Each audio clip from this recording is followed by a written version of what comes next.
नमस्कार सभी को। आज है 51 सूर्य नमस्कार करने का 8वां दिन। तो आज हम करेंगे सूर्य नमस्कार हमारे योगा साधकों के साथ।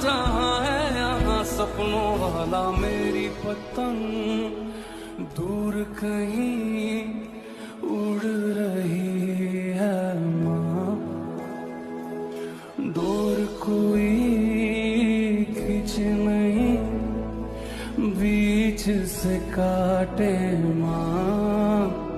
आजा सांझ हुई मुझे तेरी फिक्र धुंधला गई, देख मेरी नजर